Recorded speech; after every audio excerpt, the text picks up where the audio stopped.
Assalamualaikum warahmatullahi wabarakatuh. Kali ini kita akan mempelajari tentang outliers.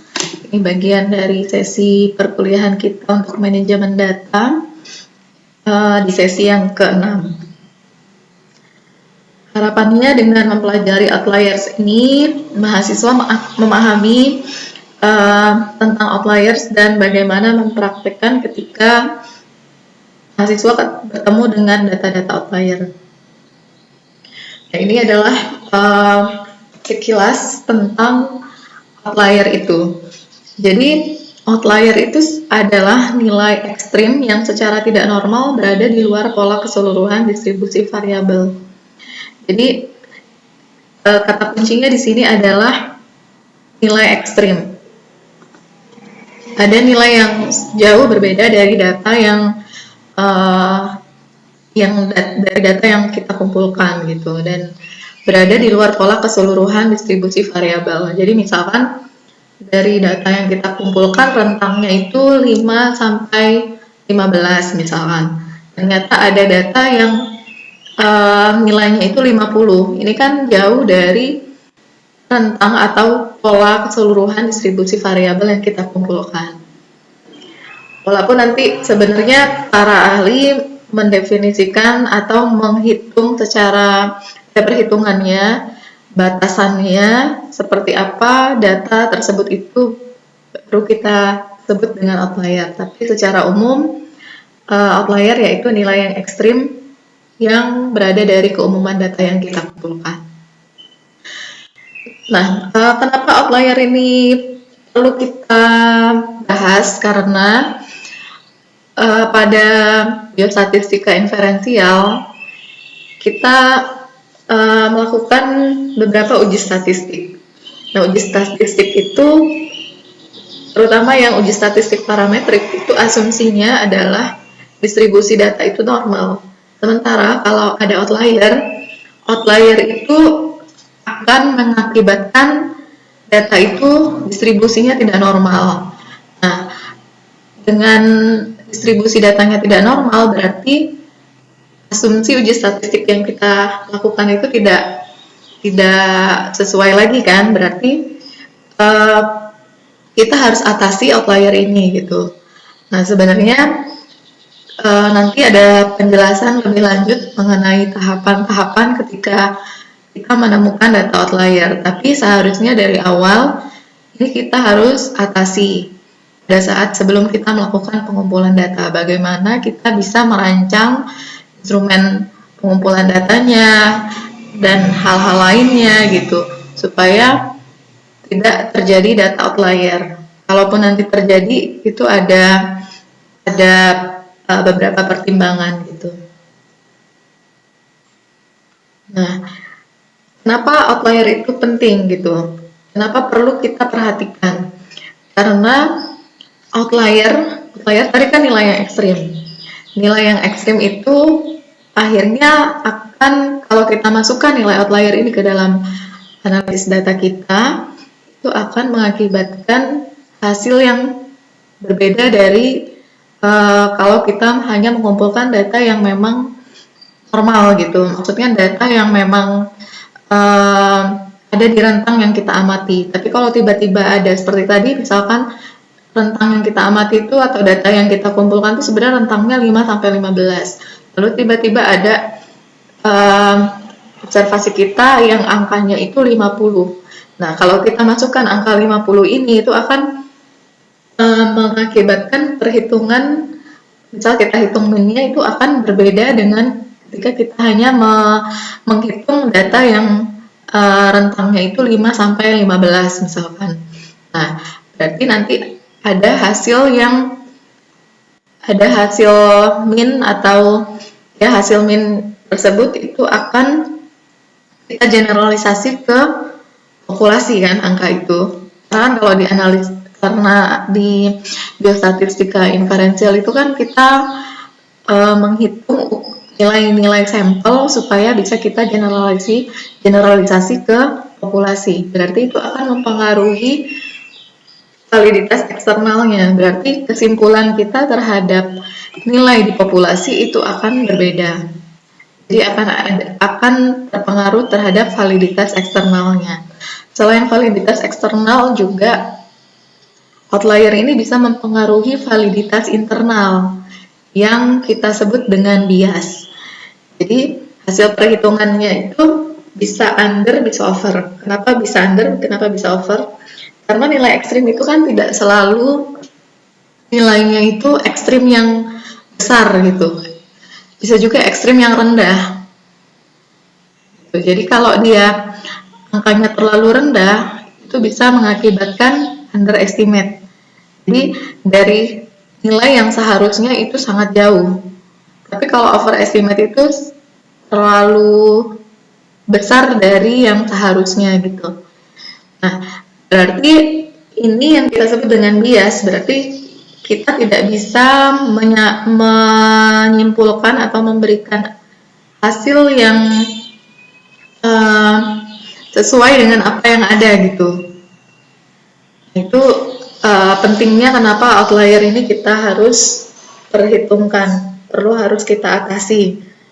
Karena kalau validitas internal terganggu, itu kita sebenarnya tidak bisa melakukan generalisasi gitu, karena yang akan digeneralisasi itu pasti akan salah gitu.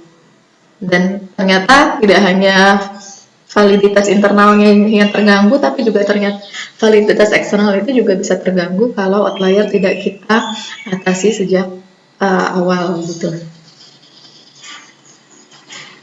Nah, ini sebenarnya kenapa sih outlier itu bisa terjadi? Ada banyak alasan ya.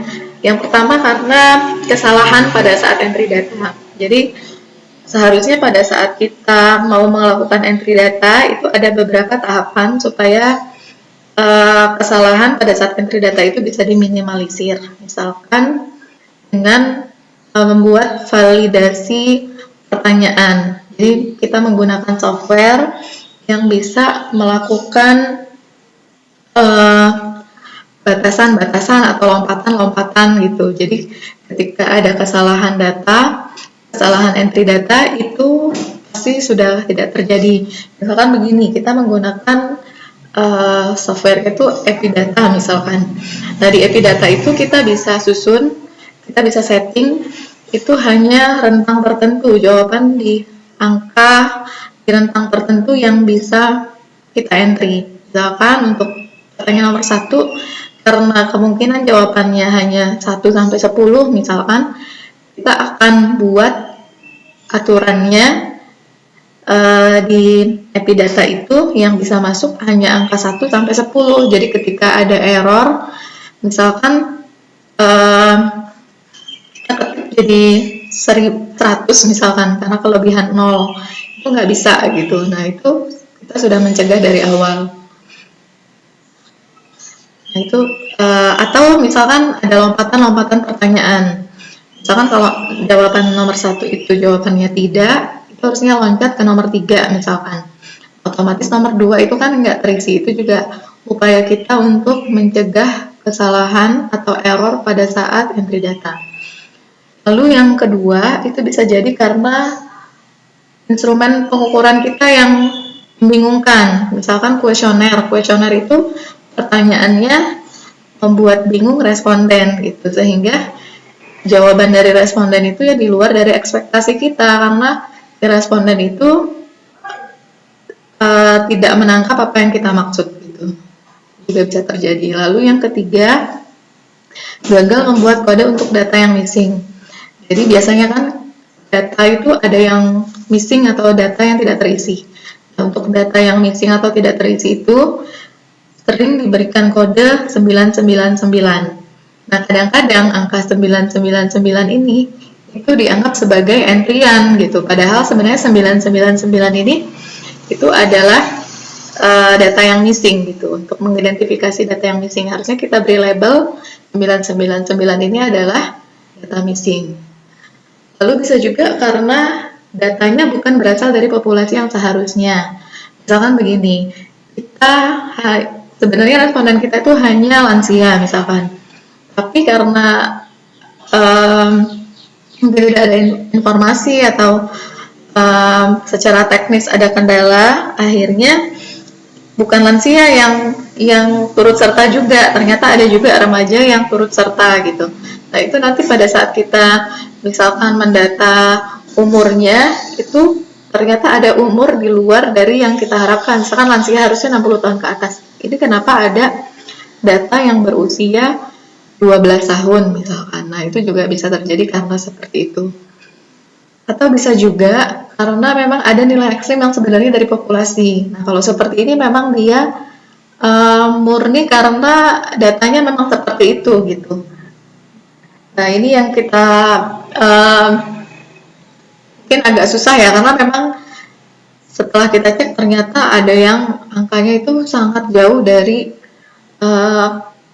data-data dari data yang kita kumpulkan gitu. Dan itu memang seperti itu angkanya. Nah itu nanti ada treatmentnya gitu, seperti apa. Nah untuk ada beberapa cara untuk bisa mendeteksi outlier. Ini kalau di sini disebutkan ada kurang lebih ada 3 ya. Yang pertama histogram. Jadi histogram ini sifatnya ilustratif dan subjektif. Kenapa? Karena tidak ada ukuran yang pasti atau tidak ada angka yang bisa kita lihat angkanya seperti ini, terus juga tidak ada cut off point-nya, yang outlier itu di angka berapa, itu tidak ada.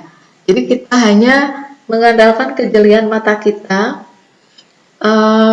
untuk melihat apakah kira-kira ini outlier atau tidak, makanya subjektif gitu.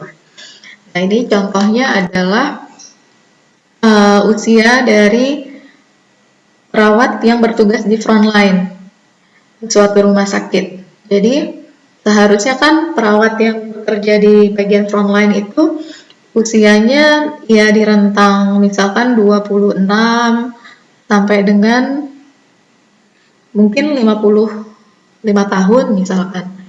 Ternyata di sini ada yang usianya lebih dari 80 tahun. Nah, usia yang lebih dari 80 tahun ini kan kalau secara logika kita sepertinya tidak mungkin. Karena pertama bukan lagi usia produktif kan, jadi sangat tidak mungkin gitu, dan logikanya seharusnya yang usia 80 ke atas itu sudah tidak mungkin lagi mampu untuk bekerja. Jadi harusnya ini kita memang curiga data ini adalah outlier gitu.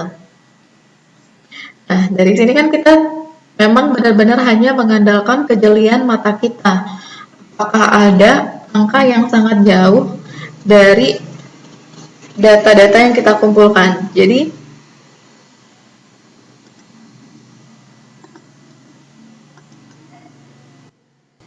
ini adalah data yang kita kumpulkan gitu.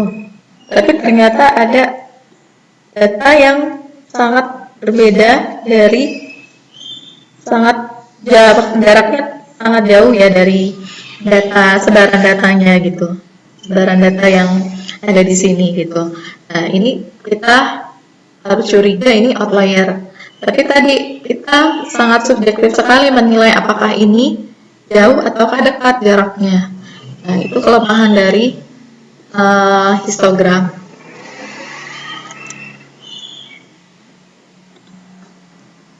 Lalu cara yang kedua untuk mendeteksi outlier adalah box plot. Box plot ini disebut juga dengan box and whisker plot. Jadi ada boxnya dan ada whiskernya. Ini boxnya, ini whiskernya. Jadi whiskernya itu di sini seperti kumis ya. Ini disebut whisker. Lalu box plot itu kan menampilkan rentang nilai tertentu ya. Jadi misalkan kalau ini adalah yang bawah ini adalah batas bawah dari nilai observasi kita, sementara yang di atas ini adalah nilai maksimal dari observasi kita.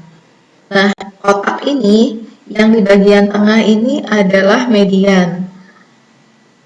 median atau Q2 ya. Dan yang garis bawah dari kotak itu ini adalah lower quartile atau Q1. Sementara yang batas atas dari kotak ini adalah upper quartile atau Q3. Nah, kalau kita masih ingat dengan rumus jarak interquartile atau interquartile range, itu rumusnya adalah Q3 dikurang Q1. Nah, di sini kalau di SPSS itu tampilannya seperti ini. Jadi dari rentang nilai yang kita amati ini, lalu juga bisa terlihat juga rentang interkuartilnya, itu program misalkan SPSS itu bisa mendeteksi angka atau batas tertentu yang dianggap sebagai outlier. Nah, di sini adalah outlier, ada angka 14. Angka 14 ini berarti observasi kita yang ke-14 itulah yang sebagai outlier. Kalau di sini kan simbolnya bulatan ya. Nanti ada lagi kalau di SPSS itu simbolnya bintang atau asterik.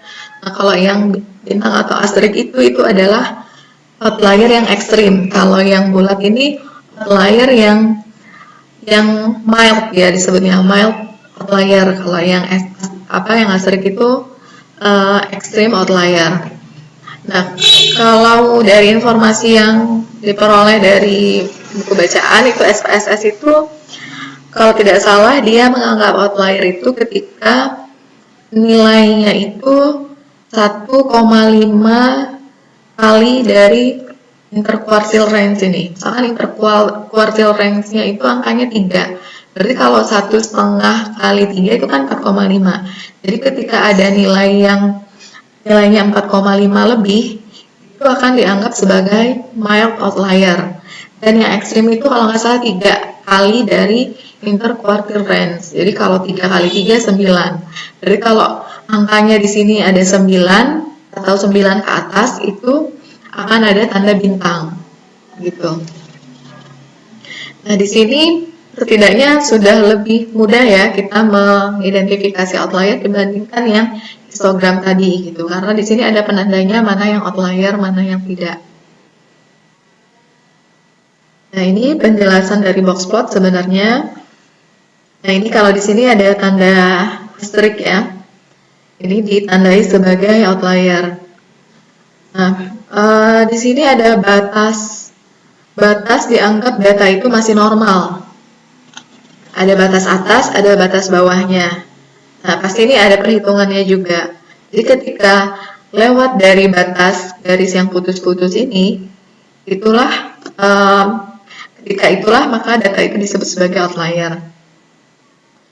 Dan di sini juga bisa terlihat garis yang di tengah ini adalah median, sementara garis bawah yang ada di kotak ini adalah persentil ke-25 atau Q1, dan yang di atas ini adalah persentil ke-75 atau Q3. Dan garis yang di bawah ini, whiskernya ini adalah nilai minimum, sementara yang di atas ini adalah nilai maksimal.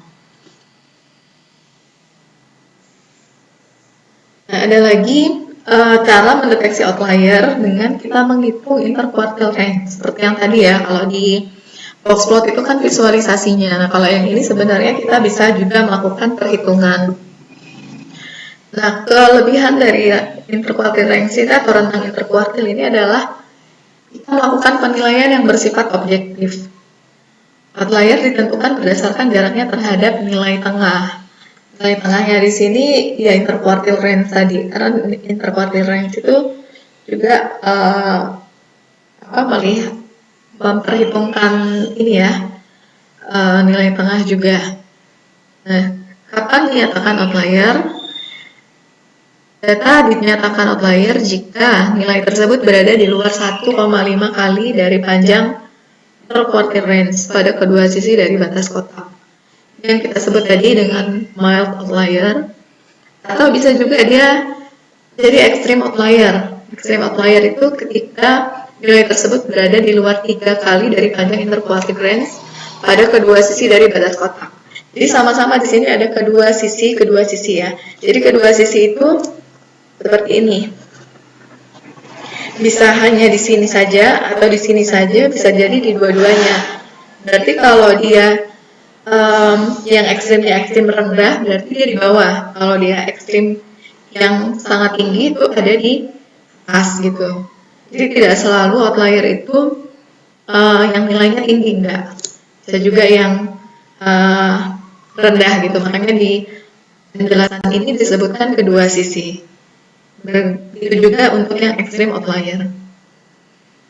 Nah, ini angka 1,5 ini berbeda-beda pendapat ya. Pertama kali memang disebutkan 1,5, tapi ada yang kemudian menyanggahnya. Sebenarnya yang lebih akurat itu adalah 2,2 gitu. Nah, ini mungkin tergantung nanti kalau mahasiswa mungkin menemukan data outlier, perlu konsultasi dengan pembimbingnya atau supervisornya. Itu batas mana yang bisa kita sebut sebagai outlier, karena di sini memang ada beda-beda pendapat. Lalu cara yang keempat itu dengan menghitung Z-score. Jadi Z-score itu kan sebenarnya skor standar yang dikaitkan dengan min. Jadi kalau Z-score-nya 0 itu berarti sama dengan min gitu. Nah, kita hitung berapa Z-score dari nilai pengamatan kita. Kita konversi jadi Z-score. Jadi kalau nilai pengamatan kita itu Z-score-nya lebih dari atau kurang dari 3,29, itu kita anggap sebagai outlier. Jadi kalau kurang dari 3,29 outlier, lebih dari 3,29 itu juga outlier. Sama seperti tadi ya, kalau di box plot itu kedua sisinya gitu. Nah, kalau di Z-score itu ini membahas lagi ya tentang distribusi normal. Kenapa Z-score ini bisa kita gunakan untuk menghitung outlier ya, karena kalau kita konversi Z-score 1,96 plus minus 1,96 itu 95% data yang diamati itu kalau kita konversi jadi Z-score itu ya angkanya 1 plus minus 1,96. Jadi bagian kiri, dan kalau masih ingat dengan distribusi normal ya,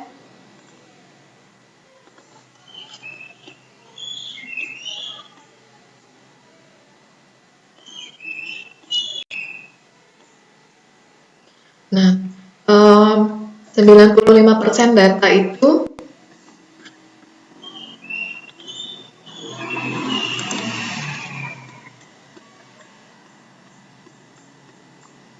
ini 95% ya, 95% data pengamatan kita itu akan jatuh di area sini. Itu setara dengan Z-score plus minus 1,96. Jadi di sini minus 1,96